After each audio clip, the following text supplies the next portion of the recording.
मला सांगतो तू भाई तू भाई. हाय, दिस इज मी. लेक्चर संपलं आणि हेल्दीएस्ट व्हर्जन म्हणून आम्ही पोहे खायला गेलो.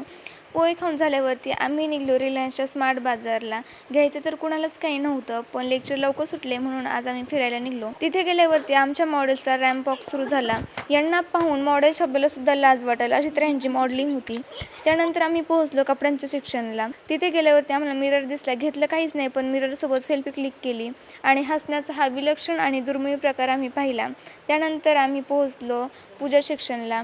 तिथे धूप बॉक्सला ॲज अ स्टेटोस्कोप म्हणून यूज करून हिने एक शोध घेतला. तर बघितलं होतं, पण आपल्याला आता महाकुंभात जायची गरज नाहीये, कारण की इथं गंगाजल विकायला आलेलं आहे. गंगाजल, महाकुंभात जायची गरजच नाही आता.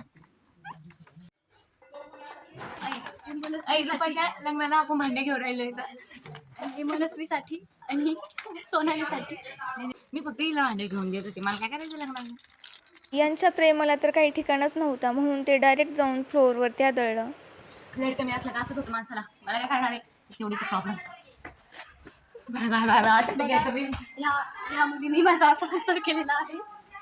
ती नाचती, आता नाचती. फ्लोअरवरती आदळून सुद्धा यांच्या अंगातले किडे शांत होण्याचं नाव घेत नव्हते.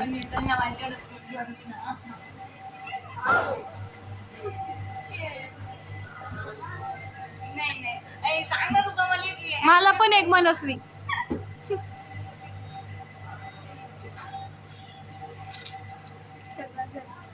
फायनली मला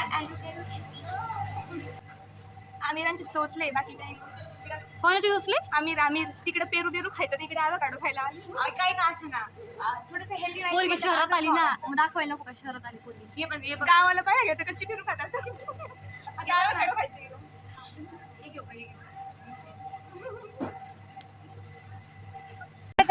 पण घेतला बाया, लय खुश झाली मी. Thank you so much. तुझं काय आणि माझ्याकडे बिल आहे बस. 1 तास वाया घालवला. 1 तास आणि 108 रुपये खर्च केले. बिल मी पे केलेलं म्हणून याला फक्त 108 वाटणारच दोघींना. काय म्हणली दाखव काय म्हणली.